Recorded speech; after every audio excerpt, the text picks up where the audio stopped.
Dios le bendiga, mis amados. Amén. Ahí hemos leído en el libro de Efesios, nuestra hermana Sara nos ha leído unos pasajes que tienen algunos principios importantes. La semana pasada hemos entrado a estudiar la pureza, ¿verdad? Como la segunda parte de lo que es la iglesia, la eclesiología, y vimos la pureza y la unidad de la iglesia, y tocamos la parte de la pureza, ¿no? ¿Qué hace a una iglesia más agradable, más cercana a Dios? Y dentro de las iglesias verdaderas que hemos estado estudiando, hemos visto que hay iglesias que agradan más a Dios e iglesias que menos agradan al Señor. Y que hay algunas características que se han hecho visibles. La semana pasada vimos 4 y esta noche vamos a completar las 12 que más o menos debemos recordar. ¿Para qué? ¿Para qué estudiamos esto, hermanos? ¿Para agradar más a Dios? ¿Por qué? Porque agradar más a Dios tiene que ver con nuestra pureza, con nuestra santidad. Y sin santidad es imposible agradar a Dios, ¿no? Entonces uno dice, bueno, ¿para qué estamos estudiando? ¿Por qué queremos saber tanto de la iglesia? Porque tú eres la iglesia, yo soy la iglesia. Oremos. Padre, te damos gracias en esta hora. Venimos delante de tu presencia, Señor, para continuar los estudios que debemos hacer, para ir conociendo más y más de qué cosas nos marcan, qué nos identifica, Señor, qué características vamos a encontrar en una iglesia saludable para poder discernir, Señor, y poder entender que estamos en el lugar correcto, que estamos en el sitio correcto, Padre. Yo te pido, Señor, que en esta noche tú hables a nuestras vidas y a nuestros corazones de una manera poderosa.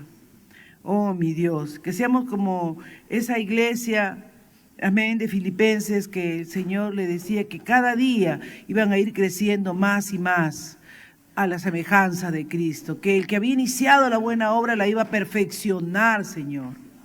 Y que no nos diga como le dijo a los Gálatas, oh insensatos, ¿quién os enseñó? Sino, Padre, vengo a ti para que tú nos hables y nos dirijas en esta hora y cada día aprendamos más de tu amor, de tu fidelidad y de tu misericordia. Amén. Tomen asiento, amados. Muy bien.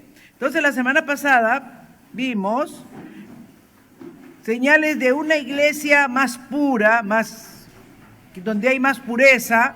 Vimos 4 aspectos. A ver, ¿quién se acuerda de los 4 que vimos? Son como 12, pero vimos 4. A ver. El primero. Muy bien, la palabra, gloria al Señor. ¿Quién dijo eso? Amén, mi hermanita, gloria a Dios. Una señal que una iglesia se acerca más, es más agradable al Señor, es una iglesia retenedora de la palabra del Señor. ¿Qué dice Colosenses 1:28? Estamos solo recordando la semana pasada. Retenedor de la palabra fiel. Amén. Colosenses 1:28. Tal como ha sido enseñada. No como ahora que les preguntan mucho si no se acuerdan. Si no, hay que retener esa palabra y hay que practicar esa palabra. Para que también pueda el retener la palabra y el conocer la palabra, ¿qué facilidades nos va a dar? Nos va a permitir también exhortar con sana enseñanza, amén. No con nuestra posición, no con lo que yo, Charo, creo o hermana Rosario cree, sino con lo que dice la palabra de Dios. Por eso dice, ¿no? Retenedor de la palabra, para que con esa palabra él también pueda exhortar con sana enseñanza y convencer a los que contradicen, porque siempre hay algunos que dicen, no, pero no debe ser así. Entonces, señal de una iglesia que agrada a Dios, más pura, más santa, con mayor pureza, es que no basa sus desempeños, su conducta, su desenvolvimiento, ¿en qué cosa? En su opinión, sino en la palabra de Dios. Es bíblica, es una iglesia bíblica. Y por eso la lectura que hizo nuestra hermana Sara, los versos 25 y 26 del capítulo 5, que decía que una iglesia bíblica, ¿qué es? ¿Qué hace? A ver.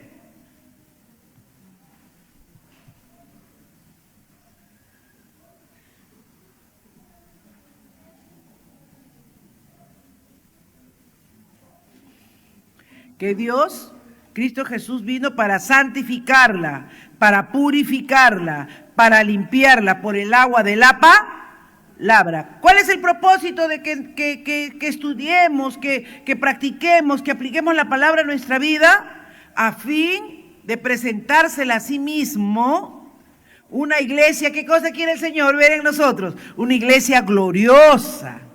Amén, gloriosa. Porque la gloria es de Él. Y si esta es una iglesia gloriosa, toda la gloria se la lleva a Él. Aleluya. Una iglesia gloriosa que no tiene mancha ni arruga. Mancha ni arruga. Cuando hablamos de manchas y arruguitas, a esos que les gusta la camisa bien planchadita, el pantalón bien planchadito, ven, no sé cómo esas personas distinguen rápido una arruga. Uno que no está acostumbrado a tener las cosas tan planchadas, se pone y se siente bien. Pero cuando tú eres más purificado, tú eres más sensible a la impureza. Tú eres más sensible a las cosas que no están conforme a Dios, ¿no? Sino que Dios trabaja para eso, para que seamos una iglesia gloriosa, sin mancha y sin arruga. Eso es bien importante. Y otro punto importante, porque vimos 4, fue, ¿qué cosa? Que practican la cena del Señor de manera correcta, ¿no es cierto? Practican apropiadamente los sacramentos, que son el bautismo y la Santa Cena. No la toman por tomar, sino no la beben indignamente, sino que toman la cena del Señor meditando, pensando que es el cuerpo y la sangre de Cristo, que es el pacto que hemos hecho con el Señor y que cada cosa que hacemos tenemos que hacerlo a la luz de la palabra del Señor. Y eso es, hermanos, algo que de verdad, si ustedes lo tienen presente siempre, les va a ayudar a crecer y a mejorar día a día en la gracia del Señor. Eso lo tenemos ahí en Primera de Corintios, ¿no? Capítulo 11, 17 al 34, y ustedes casi lo saben de memoria, porque siempre lo estamos aplicando. El tercer principio, ¿cuál es? Uso apropiado de la disciplina. Una iglesia que agrada a Dios no pasa el pecado por alto, sino que cosa hace, lo corrige con amor para que la persona vuelva al cauce, al camino. Por favor, Milagritos, léeme Primera de Corintios, capítulo 5, 6 y 7. Solo estamos repasando para que ahora continuemos con los que nos faltan. 5, versos 6 y 7.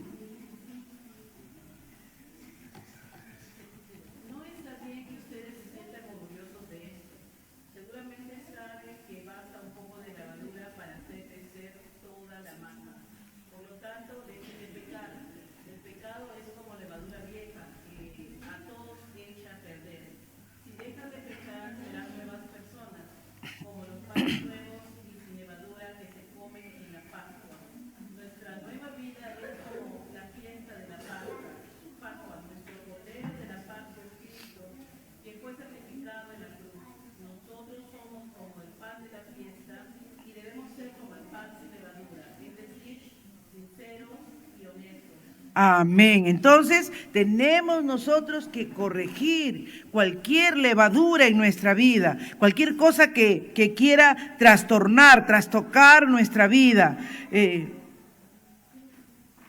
Sinceramente, hermanos, esta ha sido una parte que como iglesia hemos entendido que es lo que más nos ayuda, porque es en esa corrección, ¿verdad?, que podemos sentir el amor de Dios y que Dios quiere que crezcamos, ¿no? Que crezcamos de manera saludable, de manera eficiente. Cuando usted como padre corrige a su hijo de algo incorrecto que él está haciendo, lo hace porque lo ama. ¿Sí o no? Lo hace porque lo ama. A veces cuando hay un hogar, donde es un segundo matrimonio y hay primeros hijos, por ejemplo, ¿no? Y el esposo o la esposa, por ejemplo, le dice al esposo, oye, pero tú no le has dicho nada, ¿por qué no le has llamado la atención? No te importa porque no es tu hijo, le dice, ¿o no? Esa es una frase bien conocida, porque si tú fuera tu hijo, a ver si tú no lo corregirías, a ver si tú no lo irías a buscar, a ver si no lo irías a sacar del pinball, a ver si no iría, ¿sí o no? Entonces nosotros somos hijos de Dios. Y si somos hijos, ¿qué va a pasar? Él nos va a corregir cuando no estemos haciendo algo bien. Él inmediatamente nos va a poner en el orden porque nos ama. Como decía el domingo, no quiere que seamos palomas incautas. Amén, no quiere que seamos palomas incautas. Entonces, una iglesia sana no va a dejar pasar por alto el pecado. No va a dejar pasar. En una iglesia sana no es que nadie peque. Eso es algo que hace bastante énfasis el autor que enseña este punto importante. Él dice, ¿no? No se trata de que tú encuentres una iglesia perfecta. Ay, no me voy a ir me voy a ir de esa iglesia porque en esa iglesia murmuran. Y él dice, ¿no? Sí, cuando tú llegues a la otra iglesia se va a dañar la otra iglesia también, porque la murmuración es de nuestra. Nosotros somos los débiles, los pecadores. No hay iglesia perfecta. Lo que tenemos que reconocer es que tenemos que cambiar y corregir aquellas cosas que puedan estar afectando la vida de la iglesia. La otra semana creo que veremos algunos puntos donde sí de repente uno tiene que dejar una iglesia, pero tiene que ver más con asuntos doctrinales, no con el pecado en sí mismo que tiene cada creyente, que debe ser corregido, que debe ser exhortado. Entonces, una sana iglesia hace un apropiado uso de la disciplina eclesiástica, como dice ahí. No oculten el pecado, no lo tapen. No es que lo señalen y todos vengan con una piedra, no, corríjanlo. Llamen a un hermano, llamen a los ancianos, hablen el asunto, denle las recomendaciones y digamos como Jesús, vete y no peques más. Ese es el punto. Amén. Cuarto, de ahí, hasta ahí vimos la semana pasada, que es ¿qué cosa? La adoración genuina, la adoración genuina. El cuarto es la adoración genuina. Una iglesia pura va a buscar una adoración genuina. Y una verdadera adoración genuina no solamente consta de la alabanza, sino de un estilo de vida que busca a Dios. Ahí mismo nuestra hermana Sara leyó en Efesios 5, 18 al 20. Efesios 5, del 18 al 20. No os embriaguéis con vino, en lo cual hay disolución, antes bien, sed llenos del Espíritu Santo. Así que una adoración genuina tiene que ver con la santidad en nuestra vida, con la búsqueda de cada día estar más guiados por el Espíritu Santo, porque como dice Juan capítulo 4 también, tales adoradores busca a Dios, ¿no? Cuando la mujer samaritana le decía a Jesús, ¿dónde debemos adorar? En este monte, en esto, porque ustedes dicen que se debe adorar aquí, y él le dijo, no se trata del lugar, ni del estilo, no se trata de un monte ni del otro, sino que Dios busca adoradores en espíritu y en verdad. ¿Qué quiere decir en espíritu y en verdad? Gente consciente de que ha sido libre y limpio de sus pecados por medio de la sangre de Jesucristo y que ahora tienen una nueva vida, tienen una nueva oportunidad de adorar y buscar a Dios como Dios quiere, no como nosotros queremos. Y eso lo corrobora perfectamente Colosenses 3, 16, 17. Colosenses 3, 16, 17. A ver, Nicole, ¿lo tienes a la mano?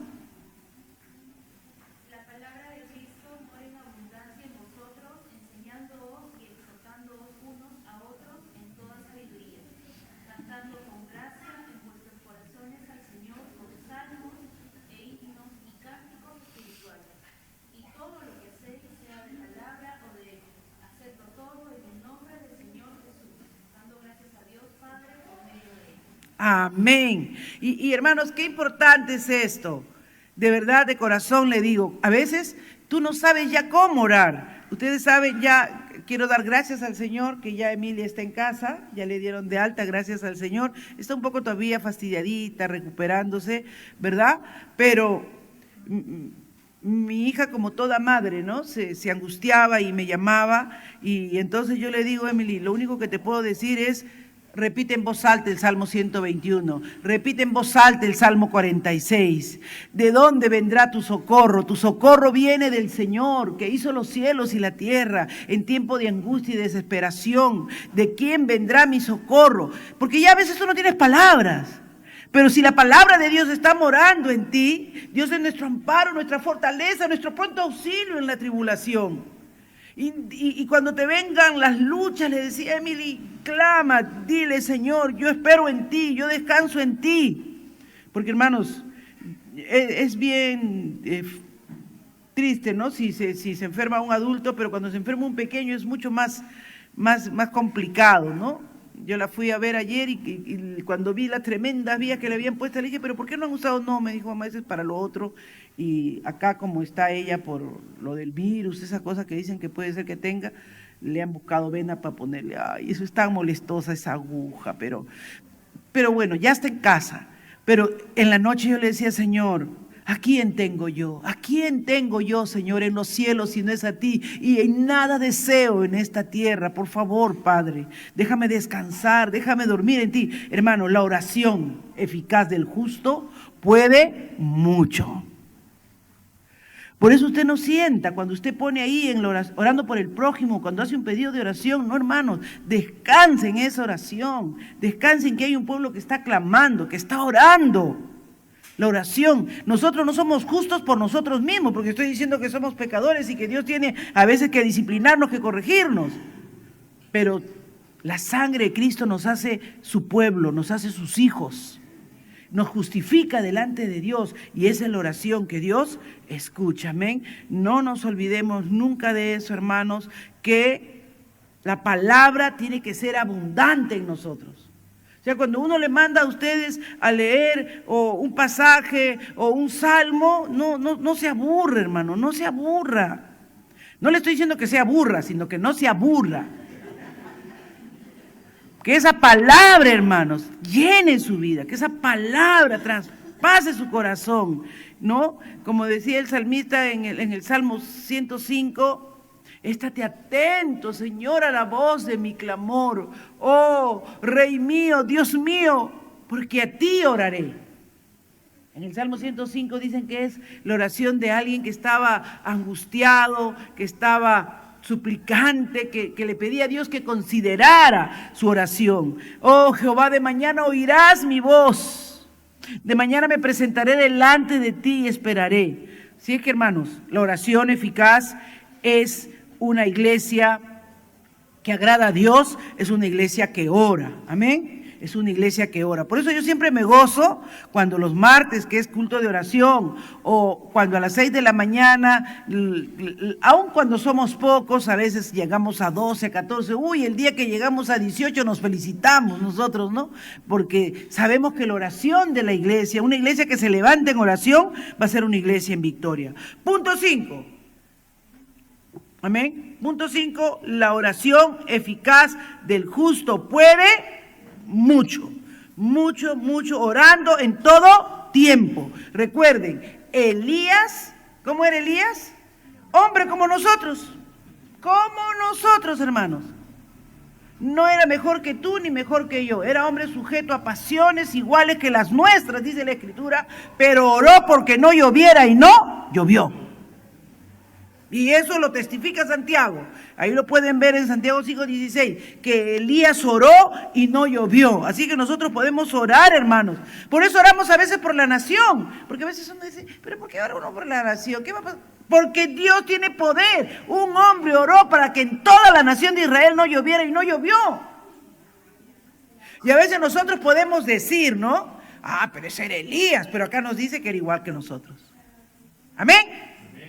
Era igual que nosotros. Oh, aleluya. Que el Señor nos hable más. Pero también es importante que una iglesia que está mostrando estas señales de adorar, de orar, un sexto punto importante, una sexta señal importante tiene que ver con un testimonio efectivo. ¿Qué dijo el Señor? Que hagamos, ¿qué cosa? ¿Qué dice Mateo 28, 19 y 20? A ver. Este viernes, a ver, ahí, a ver si con eso siquiera van ahí a... Vamos, me incluyo. ¿No? Él le dijo, id y haced discípulos a todas las naciones, bautizándolos en el nombre del Padre, del Hijo y del Espíritu Santo, enseñándoles. O sea, un testimonio efectivo no tiene que ver con lo que tú le cuentes respecto a ti, sino que tú le hables con respecto al Maestro. Pensemos en esto. Cuando Esteban dio testimonio, ¿de quién habló? ¿De él o de Cristo? De la palabra de Dios. Este Cristo que ustedes crucificaron, que ustedes hicieron, que nuestros padres, y comenzó desde el Antiguo Testamento. Eso es un testimonio eficaz. Que la gente dice que se redarguía, que ya no pudieron cómo callarle la boca y le tiraron piedras, dice. ¿Y qué? Y dijeron, ya lo matamos, ya no habla. Y Esteban estaba glorioso porque dice que vio los cielos abiertos y al Padre que lo recibía en lo alto. Aleluya. Hermanos, a nosotros no nos tiran ni tomates. Porque no estamos haciendo nada muchas veces. Amados, tenemos que enseñarle a otros que guarden las cosas que primero nosotros hemos aprendido. Si nosotros no aprendemos, ¿a quién vamos a enseñar? Entonces tenemos que tener una iglesia que está equilibrada, encuadrada, que cada vez busca ser más santa, cada vez busca ser más pura, se mantiene en la doctrina que Cristo ordenó a sus discípulos. Que predique la palabra, que enseñe la palabra. ¿Qué dice Hechos 2, del 44 al 47? A ver, Hechos 2, Julia. Hechos 2, 44 al 47.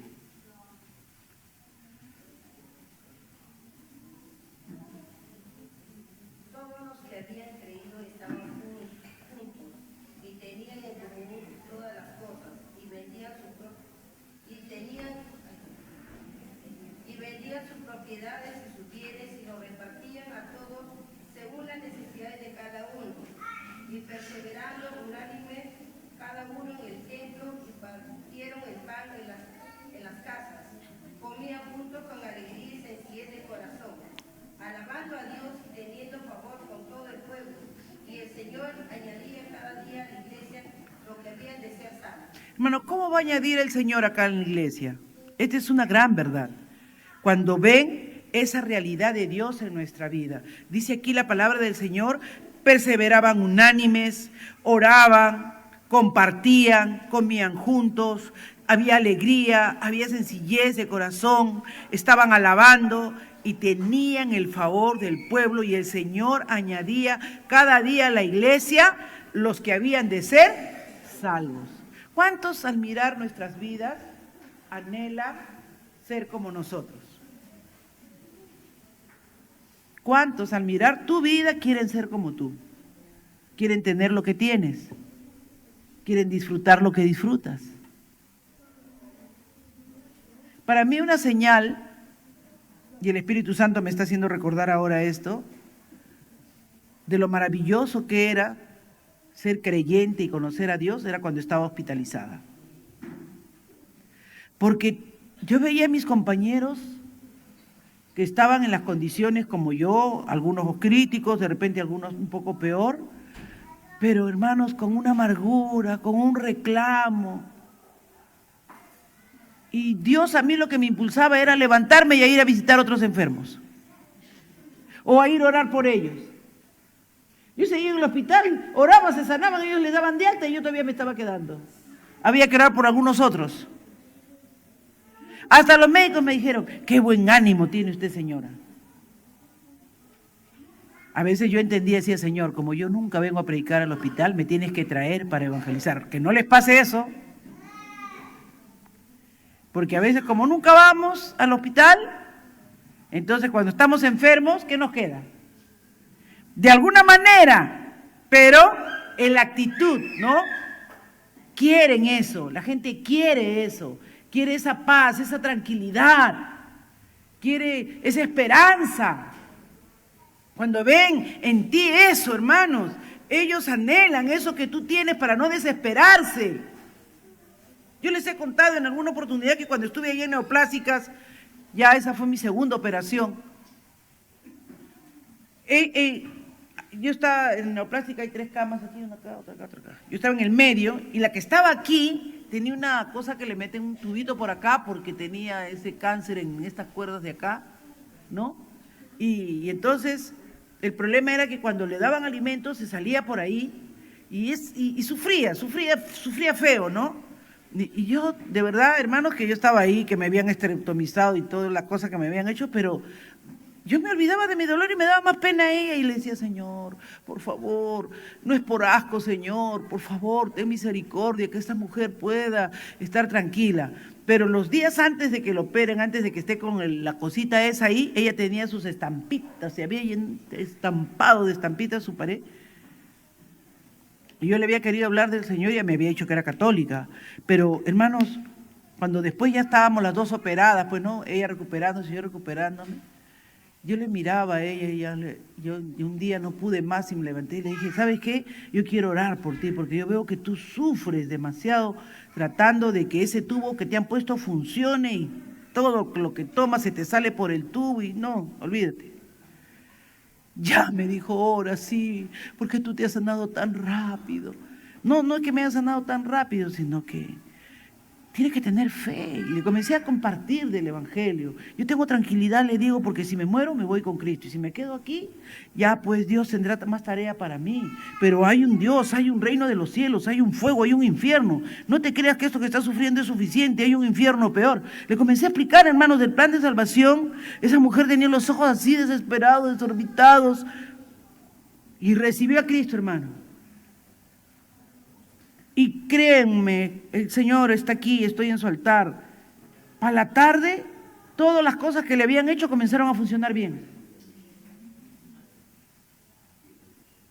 La gloria y la honra es para el Señor.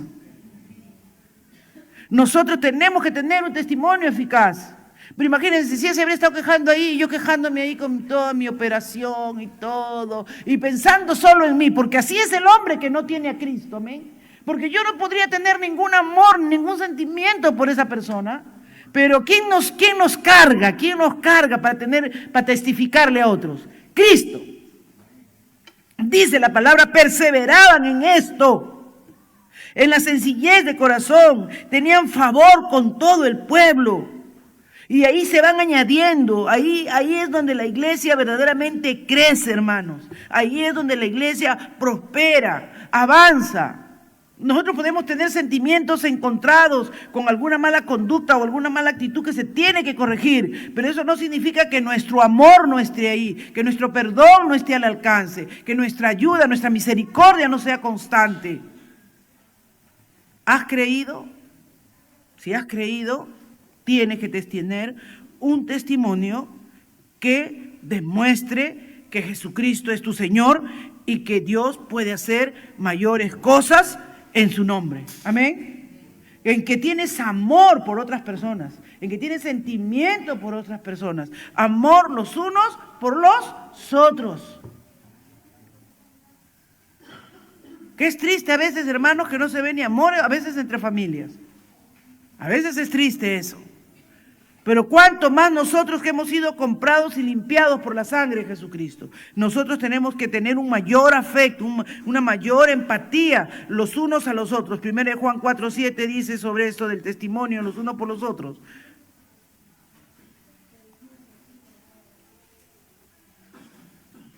Amados, amémonos unos a otros, porque el amor es de Dios, y todo aquel que ama es nacido de Dios y conoce a Dios. Dicen que el que no ama no ha conocido a Dios. Nosotros tenemos que tener esa sensibilidad, amén, de poder apoyarnos, de poder ayudarnos. Por eso dice, ¿no?, que primero a los de la fe, pero también al que no tiene, también al que necesita. No deberíamos acercarnos nosotros a una persona, o sea, puede ser que acá a la iglesia entre una persona que ni entiende lo que estoy predicando, no que estoy hablando de esto, de aquello, pero cuando percibe el amor, cómo nos tratamos, debería decir, qué bien me sentí, todos fueron amables, se acercaron, me saludaron. No entendí mucho lo que predicó el hermano, pero ellos eran diferentes.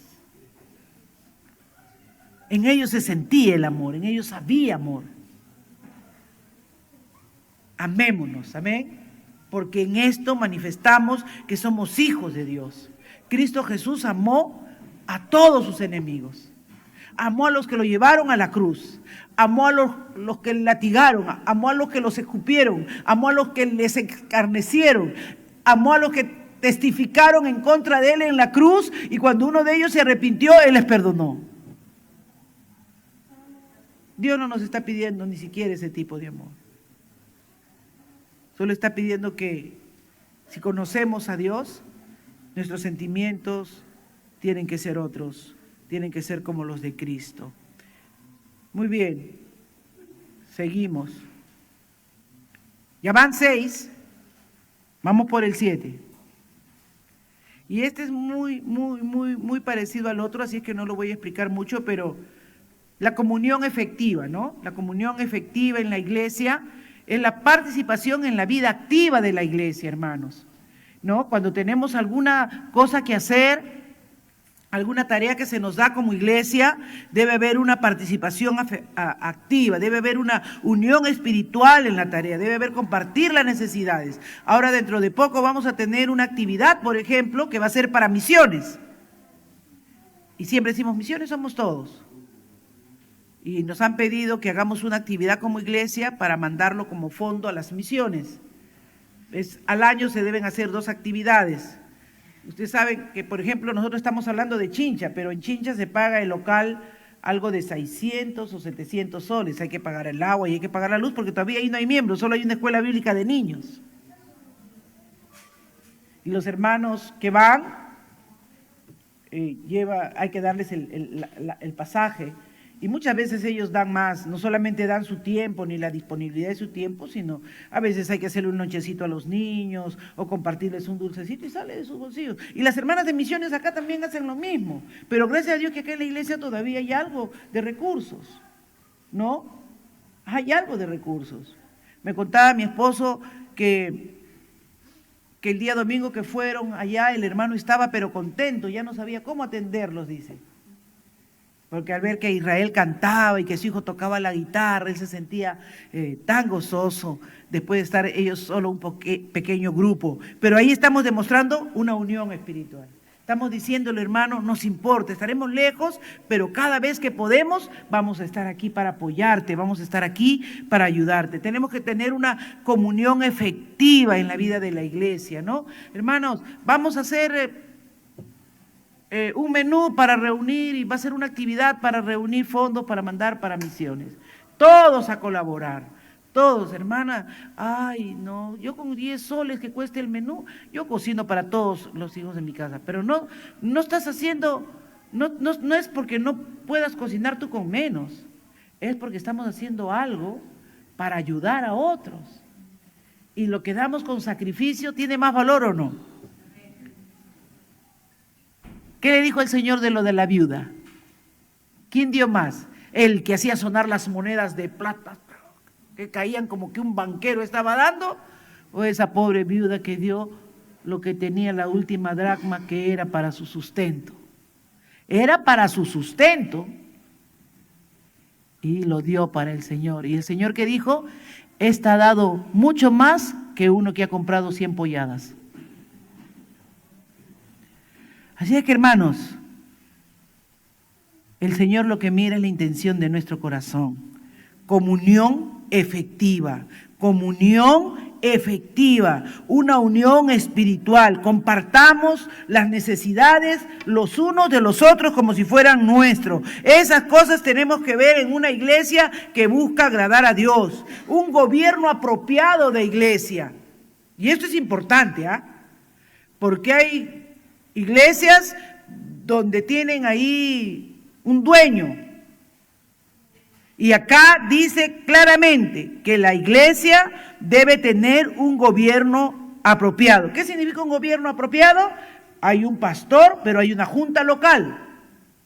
Hay un pastor, pero hay diáconos o hay ancianos, como lo quieran llamar. Pero acá nadie es dueño, sino que es el Señor Jesucristo. Se reconoce la autoridad y los líderes que los forman, los que son llamados a ese ministerio, tienen que ser también conforme lo describe la palabra del Señor. A ver, ¿qué dice Primera de Timoteo 3? Vamos a leer del 1 al 13. Esto es bien importante, hermanos.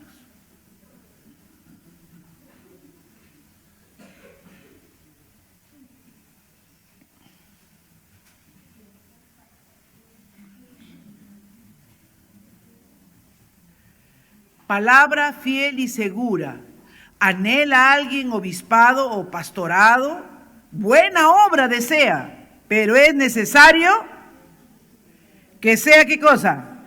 Irreprensible, marido de una sola, sobrio, prudente, decoroso, hospedador, apto para enseñar, no dado al vino, no pendenciero, no codicioso de ganancias deshonestas. Si tienen acá un pastor que cada domingo está que pide y pide y pide y pide,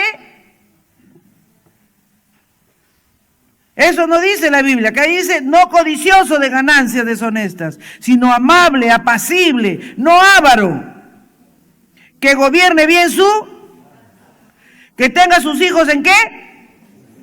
Con toda honestidad.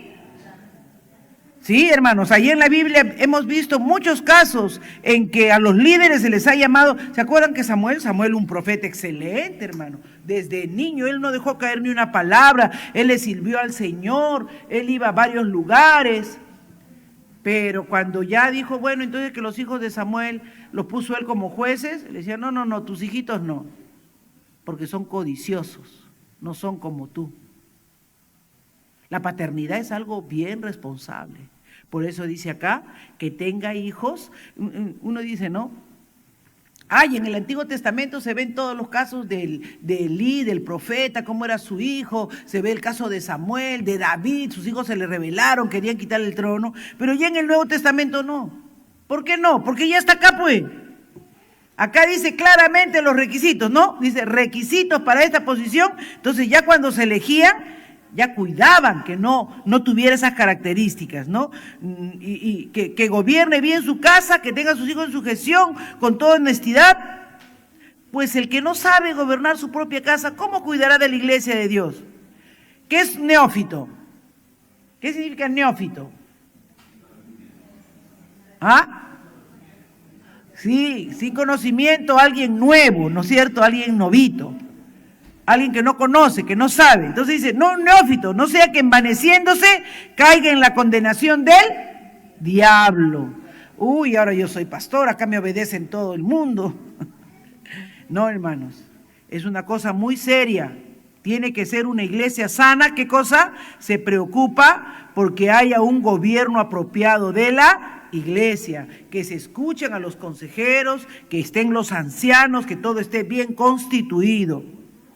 Ahora bien, también debe haber poder y autoridad en la iglesia para poder discernir lo que es y lo que no es de Dios. Miren, ¿qué dijo el Señor en Hechos 1:8? A ver, Marcos, lee Hechos 1:8 y Primera de Corintios 4:20, que es un pasaje cortito, por favor, hermana Irma. Primera de Corintios 4:20.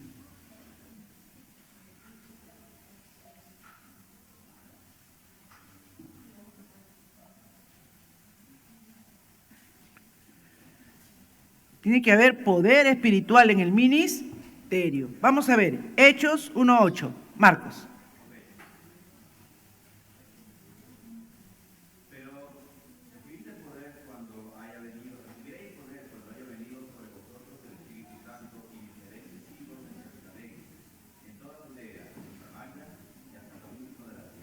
O sea que hay poder en el Espíritu Santo cuando está en la vida de una persona, y eso lo demuestra y lo revela a través del ministerio, ¿no? Eso es importantísimo.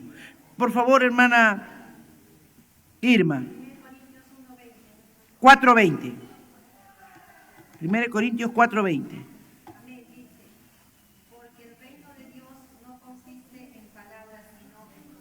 Amén. Entonces, no solamente son las palabras, sino también en poder. ¿Cuántas vidas transformadas no hemos visto, hermanos? Uy. Vidas maravillosas, transformadas, cambiadas, que de verdad nos pueden demostrar la grandeza del Señor. Yo hay muchas vidas que veo aquí y veo que el Espíritu Santo ha obrado de una manera tremenda, gloriosa. Así es que una iglesia más pura, señales de una iglesia más pura, es que hay un ministerio, ¿verdad?, con poder espiritual. Y que se nota ese poder espiritual, que no solamente son palabras, sino que hay cambio, que hay transformación, que hay frutos, que hay una evidencia de lo que Dios está obrando o lo que Dios está haciendo en la vida de las personas. Y 10. Ya no, me ganó el tiempo. Vamos a quedarnos ahí. La otra semana terminamos. Pero amados, ya tenemos algunas señales. Y yo les pido en el amor del Señor que cada uno de ustedes, que cada uno de nosotros nos examinemos. Amén. ¿Cómo estamos contribuyendo a la comunión efectiva? ¿Cómo estamos contribuyendo al testimonio efectivo? ¿Cómo estamos contribuyendo a la vida de oración? ¿Cómo estamos participando en la adoración cuando venimos acá a la casa del Señor? ¿Cómo estamos nosotros, verdad, sintiéndonos cuando somos disciplinados por el Señor? ¿No? ¿Cómo estamos participando en la cena? Nadie debería dejar de participar en la cena del Señor. ¿Cómo estamos nosotros reteniendo la palabra en nuestra vida? ¿Para qué? Para compartir también y también enseñar a otros. Padre, yo te doy gracias. Enséñanos, Señor, a mirar estas cosas que son fundamentales y que le dan vida a la iglesia. Estas señales que hacen visible, que es una iglesia que busca pureza y santidad. Padre, en el nombre de Jesús, Señor, que haya una verdadera comunión, una verdadera participación, Señor. Y que la junta, los ancianos de la iglesia y el pastor con su junta y los pastores con la junta, Señor, y los líderes que trabajen en una armonía dirigidos por el Espíritu Santo, buscando dirección de lo alto, con temor y temblor, salvaguardando sus testimonios, Señor, cada uno, mirando, Padre, las demandas que hay en tu palabra para quienes gobiernan y presiden tu casa. Oh Dios, oh mi Señor, ayúdanos, oh Dios, a cada uno de nosotros, cada día, Señor, a estar agradecidos por tener una iglesia cada vez más pura, cada vez más consagrada a ti, Señor. Amén.